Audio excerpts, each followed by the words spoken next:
Quello che state vedendo dalle riprese del drone è in realtà l'immensa area dove il terzo reggimento Guastatori sta mettendo in sicurezza e sta per far detonare gli ordigni. Sono operazioni che vengono ripetute decine e decine di volte l'anno, perché ancora adesso le nostre regioni fanno rinvenire un notevole numero, migliaia di ordigni praticamente ogni 12 mesi. L'escavatore mostra quanto si è dovuto scavare per ottenere un fornello sufficiente ad evitare che le schegge andassero ovunque e come nonostante 4 metri di profondità l'esplosione sia stata così visibile, perché sia chiaro chi deteneva in casa questo materiale pensando di fare magari collezionismo quasi innocuo, in realtà avrebbe potuto radere al suolo la sua casa e quelle vicine.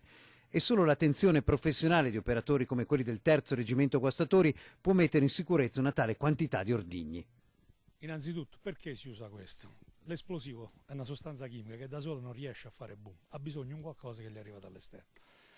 Tutti gli eserciti al mondo hanno in dotazione delle micce. Le micce non sono altre che come un rubinetto dell'acqua. Il rubinetto dell'acqua che mi serve per portare un tubo dell'acqua, mi serve per portare dell'acqua da un rubinetto verso dove voglio arrivare io col tubo. La miccia funziona alla stessa maniera, abbiamo due tipi di micce in dotazione all'esercito italiano, miccia a lenta combustione e miccia detonante. Questa nel nostro caso è una miccia detonante.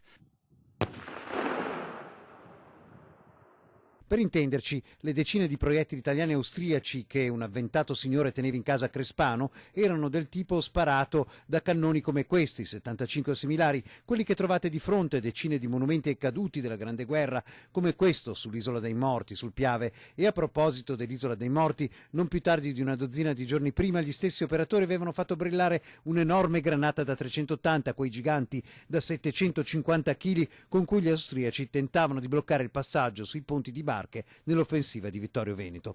Per essere chiari, solo a gennaio il terzo ha compiuto 20 interventi del genere, di cui 14 solo nella provincia di Treviso, ma il Comando Forze Operative Nord in tutto il Veneto nel 2018 ha fatto 348 interventi e dal Comando di Padova, da cui dipendono ben 8 regioni, 1350 bonifiche per un totale di 8180 ordigni.